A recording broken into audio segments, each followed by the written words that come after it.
salaamaaleykum wa rahmatullah maa ngi leen di nuyu kenn ku ci nekk sa tur ak sa sant di ñaan yàlla vraiment ndaje mi ñu fi ndaje yàlla na ci yàlla def jàmm yàlla dolli jubale xoli ba lii ñu fi dajaloo yàlla may ñu ci ndam maa ngi tudd Mbar Diop juddoo Mbour 1 màgge Mbour 1 dëkk fii ba tey jii kon tey bu ñuy wax ci Mbour 1 dafa nekk loo xamante ni luñ ci xam la ba tax tey jii ñu am fi toog fi tey jii di ko wax ndax li ñu fi dajale tey jii c'était juste pour intérêt Mbour 1 moo ñu fi dajale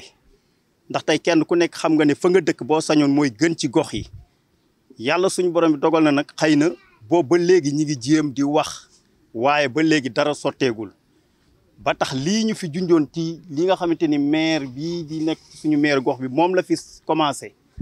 daf ñu fi indil handicap boo xamante ni wax dëgg yàlla ñun kenn ku ci nekk tey jii ñi fi dëkk ñëpp gis nañu ci taw yi mu fi jot a taw rek li mu fi indi ci tolof-tolof ba tax tey jii ñun ñuy sàkku ci képp koo xamante ni tey jii juddoo nga Mbour 1 rek nekk ci fi yeewu ak foo mën a ne te yaakaar naa ne lii dafa war a doon combat pour ñu jëm lii ba tax tey jii ñu ne woon nañ fi daje waxtaane loolu siiwal ko ba kenn ku nekk mën cee génn xalaat lu ci waaye am ci man-man ngir mu sotti rek ñu def ko moo taxoon ñu ne nañu ubbi waxtaan wi pour jéem a xool nu ñuy résoudre problème boobu wax dëgg yàlla kon kàddu yi dañ koy ñëw rek jox ko suñu rakk yi nga xamante ni tey jii ñoom ñoo fi nekk tax yaakaar nañ ñu ëllëg ñoom ñoo fiy des ndax xëy na liñ fi jot a dund kës néew bariwul waaye yaakaar nañ ñaan nañ yàlla ñu ni buñ demee bàyyi leen fi ñoom ñu doxal li nga xamante ni moom lañ fii bëgg quartier bi doxe ko. waaw asalaamaaleykum maa ngi nuyu mbooloo mi yëpp di leen jaajëfal seen teewaay bi di si am mbégte bu yaatoo yaatu ndax li tax man dama see am mbégte mooy quand l'intérêt général est menacé su ma gisee lii am fi tey damay kontaan di si am mbégte mu yaatoo yaatoo yaatu ndax su ma nee intérêt général mooy boulevard bi li ko dalee si rond-point bi ba fële ñu naan garage Kalandoo Mbour 1 ak yooyu lii lépp boulevard bi la mu nekk loo xam ni dañoo yàgg a ñor ñu yàgg see dund lu rafet yàgg see dund lu neex yàgg see dund plaisir boo xam ni foo ko natt weesu na ko ndax avant moo mel ni terrain Casa la tuddoon bi mu tuddee terrain Casa camp yi tolloon na fee ba fële suñuy grand doon si football match yu neex match yu am xorom loo xam ne presque war naa mat 40 ans loolu noonu di dox ba génération yu dul jeex daat fiy jaar biñ jógee si loolu mu nekk boulevard boo xam ni ku ko xool ba dem rek da nga naan boulevard bii de lu baax lu ne mun na fee ne tali bu rafet mun na fee ne tali buñ pavé mun na fee ne terrain basket mun na fee ne terrain football mun na fee ne ñuy dox ba ay jëmmi jamono monsieur le maire jiite daat fii ñëw bi mu fi ñëwee liñ njëkk a constaté mooy créé na benn jardin am benn waay bu mu ko jox mu nekk fii def fi espace automobile mu teg espace automobile am te ñun amoon nañ fi yeneen projet yu ñu bëggoon nañ fay def benn terrain basket bu ndaw wala benn mini resto pour waa koñ bi di si bénéficier wu di si dund biñ jógewaatee si loolu monsieur jiite daal di ñëwaat benn jour proposé ñu beneen mbir ñu wax mu ni daa teg projet boo xam ni pour boulevardu Barthélemy la ko tuddee projet bi li mu si waxoon mooy day def ay jardin yu baax ay jardin public yoo xam ne ay jardin de détente lay doon de plaisir bi mu ko waxee koñ bi ñëpp kontaan ci waaye bi chantier bi commencé li nit ñi njëkk a am problème mooy dañoo def fondation rek dem nit ñi am njàqare daat koy woo def fii conférence bu mag a mag fii biñ toogee ñu exposé ko problème yëpp ne ko ñun de chantier bi dafa commencé rek taxaw te njàqare biñ si gën a am mooy nawet bii di waaj a ñëw te nawet bi bu ñëwee ndox mi du am fu mu jaar te bu ndox mi amul fu mu jaar kër yi dinañ inondé koñ bi dina yàqu ñu wax seeg moom mu ni problème bi mu am de mooy lii di assainissement nekkul si loxoom nekkul si domaine am nekkul si ay compétence am assainissement état moo koy def bi mu waxee loolu tak koñ bi ñu bari daal di commencé tiit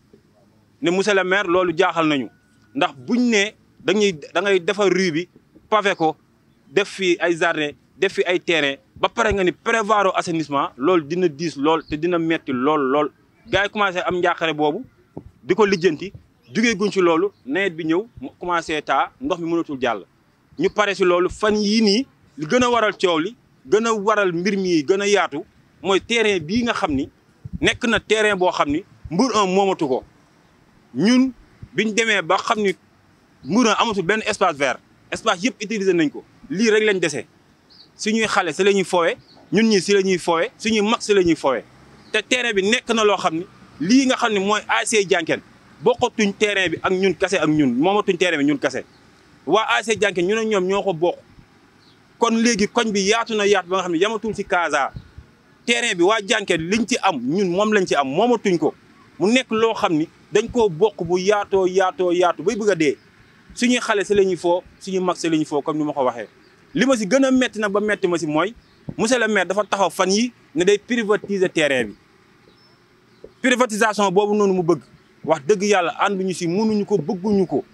modernisation nag mun nañ koo nangu ñu defaraat terrain bi mu xaw a baax rafet gën a yàpp yor ay jumtukaay yi gën a mucc ayib si jamono jiñ toll dinañ nangu loolu waaye di ko privatiser loolu ça serait un impact désastreux pour l'avenir de notre quartier te vraiment loolu moom souhaité wuñ ko ñu bëgg lu mu si waxoon ak lu mu si jéemoon mu génnaat si ba set ndax terrain bii dañ koo fonk dañ koo bëgg te dañ koo bëgg a moderniser defal ko ba mu baax am muccukaay yu mucc ayib ndax bëgg nañ avenir yi suñu xale yii ñu siy foo di si am plaisir di si détendre ñuy gën a am mbégte si ñoom terrain bi daal liñ si bëgg mooy monsieur le maire lu mu si jàppoon bëgg ko privatiser jox ko ay promoteur ak yooyu na ko yëkkatiwaat ba si kaw teg ko si suuf defaraat ko ba mu baax tegaat ko suñu loxo ñu si bénéficier wu di si dund bu baax a baax ndax terrain bi ñi siy dund bari nañ waa Diankéne dañ siy entraîner nawetaan yëpp si la ñuy entraîner ñu bokk ak ñoom koñ bi am plaisir bu rëy a rëy di ko bokk ak ñoom ndax mën nañoo dem feneen dafa entraîner waaye bu ñëwee fii di fi entraîner plaisir bu nganta la si ñun waa Mbour 1 waa Casa rawatina ñun waa Casa ñun ñu dëkk fii suñuy xale tamit di si foowee di si bégee kon monsieur le maire loo jàppoon pour du ko def si terrain bi si privatisation bi ñu ngi lay ñaan ak di la wax nga tegal ko si suuf waa quartier bi ànduñu si tey ànduñu si ëllëg bàyyi loolu mu sedd. waaw man Omar Sy laa tudd je suis un doyen de quartier bon voilà je vais essayer de parce que quelqu'un a posé une question est-ce que en fait on a vu le maire pour discuter de lui avec tout ça parce que c'est pas la première fois on l'avait déjà eu ici mais li mu ñu waxoon dara leeru ci aujourd'hui en fait il a fait un passage forcé parce que je pense que ni même su dee dafa bëgg a privatiser en fait l'espace et que ñun ñëwoon nañu ba soulever ce grief là il aurait dû nous revenir pour nous dire que il a sélectionné quelqu'un mais il ne l'a pas fait on s'est réveillé avant-hier je crois et on a vu que dans les réseaux sociaux qu'il a déjà choisi un entrepreneur un GIE pour mu def affaire bi et puis bon il n'a pas dit comment il a ficelé le projet ñun daal li ñu ci gis moom mooy c'est un contrat de 10 ans et que chaque mois le prestataire devrait payer 1,5 million voilà donc ñun liñ ci nous pensons que on l'a parce que c'est pas la première fois le maire il nous fii lay romb du ñu xool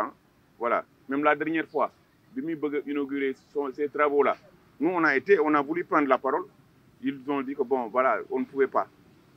voilà on ne pouvait pas parce que ñun suñu problème moom mooy man je n'ai jamais vu une grande route comme ça ñu koy pavé ça n'a pas de sens ça c'est le travail de l'AGEROUTE parce que le budget il disait que ça devait tourner autour de 600 millions la mairie n'a pas 600 millions lui il avait après ay 50 millions xaw ma loolu la waxoon la am donc il va paver ça donc il ne faut pas faire un forcing parce que un truc comme ça le boulevard et puis il nous avait promis l'un des boulevards les plus beaux du Sénégal regardez ce que ça ressemble là est-ce que ça ressemble à un boulevard ça donc bi mu commencé ba teg affaire yi on s'est dit que non il y a quelque chose qui ne va pas ça c'est quoi le gars qu'est-ce qu'il veut faire ici tu as vu aujourd'hui nous ne sommes pas des ventes à guerre nga xam ne lu ñu indi non bëgg nañu mais nous voudrons que ça soit goudronné et puis même son projet de terrain là je pense que si c'est bien fait espace bi xoolal nu mu ngande tu as vu mais il l'a mal utilisé il peut faire peut-être là-bas mën na fa def ay terrain il peut faire des terrains de foot des terrains de basket lu mu bëgg mën na ko faa def mais pour ce terrain là il a une histoire parce qu'il y a une partie peut-être c'était un titre foncier et puis il y a quelqu'un à qui on avait fourgué ça mu ñëw fii les gens lui ont dit ça fait plusieurs années que non fii ça waay doo fi def dara tu ne vas rien faire ici la dame a compris elle venait de la France mu xool ñu ne ko bon xoolal configuration quartier bi rek est-ce que fii kër mën na fee nekk après elle a compris effectivement que kër mënu fi nekk mu bàyyi je crois que la mairie depuis du temps de Alioune Sow ils ont dédommagé la dame là elle est partie donc le gars qu'est-ce qu'il nous sert aujourd'hui que c'est la mairie qui a racheté en fait le truc ñoom ñoo ko racheté donc propre moomeelu mairie bi la mais même si c'est moomeelu mairie bi la mais il ne va pas nous impacter comme ça moom li mu xool rek mooy ses ressources quoi qu'est-ce qu'il va gagner là-dedans mais la quiétude et puis ça c'est un patrimoine comment dirais-je encore matériel immatériel xam nga un patrimoine immatériel il n'a pas de prix des générations et des générations se sont entraînées ici nous nos enfants nos petits-enfants ils vont continuer à le faire parce que on n'acceptera jamais qu'ils viennent ici en fait briser cette quiétude-là. Parce que xam nañ lan moo ci bu ñu xasee bu privatiser, mais léegi nos enfants vont payer de l'argent pour s'entraîner. Mais c'est pas cohérent. Est-ce que aussi vous avez eu à échanger par rapport à... Oh, tu sais, les enfants vont payer parce que c'est votre... Non, mais c'est certain, parce qu'il a dit au gars qu'il va payer 1,5 million de location par mois. Toi, tu penses le rythme, ce sera un rythme soutenu pour que le gars puisse le payer. Nous ne sommes pas des enfants, 1,5 million, beaucoup de faire par heure. Ce sera un rythme soutenu que tu vas faire, que tu vas exploiter le business. C'est un business, hein? Il ne faut pas qu'on se trompe. Business là, tu as vu? Mais nous, ce business-là, nous n'en voulons pas. Parce que moi, je lui avais dit que si un projet où tu ne gères pas l'assainissement, lui, il nous a dit clairement que l'assainissement, ce n'était pas dans ses prérogatives. Mais comment peut-on forcer un projet que nous savons mais il a dit que non, ce n'est pas son problème. Lui, il va faire son truc. Le reste, il a demandé à l'État. Tu as vu? Et l'État n'a rien dit. Donc, lui, donc il avait 60 millions. Il va pas avec Ken Khamoul. Mais attends, il faut qu'il arrête quand même. Et sinon, non,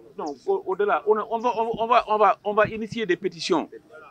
On va faire signer à tout le monde. Parce que en fait, des citoyens, quand ils ne sont pas contents, ils ont une manière de le montrer, de le démontrer. Et c'est ce qu'on va faire. On va faire des pétitions, déposer. On va aller voir le sous-préfet. On ne va pas s'en arrêter là. Maintenant, mais en tout cas, on ne va pas se laisser faire. C'est aussi simple que ça. Maintenant, maintenant, lui, s'il revient dans le meilleur sentiment, bon, tant mieux. S'il ne le fait pas, parce qu'en fait, dans les élections, là, nous ne sommes pas des idiots. Hein. Ça, c'est un problème purement électoraliste. Dans 2 ans, nous allons vers des élections. Tu as vu, nous sommes de bord. Nous sommes pour ce quartier-là. Nous ne sommes pas des politiciens. Il y a beaucoup de chapelles ici. Mais nous, pour un monde, il faut quand même qu'ils comprennent ça. Tu as vu? Parce que nous aurions compris que, malgré ce qui s'est passé ici, on l'a appelé. Il aurait dû avoir quand même la gentillesse ou la galanterie de nous appeler. Et puis même son projet-là, nous, on peut le financer. Monsieur le maire, même si nous privatiser, nous avons les moyens financiers de le faire. Il faut qu'ils comprennent ça. Il faut que nous mais on ne le fait pas parce qu'on ne veut pas le privatiser. On veut le laisser. Voilà, merci beaucoup.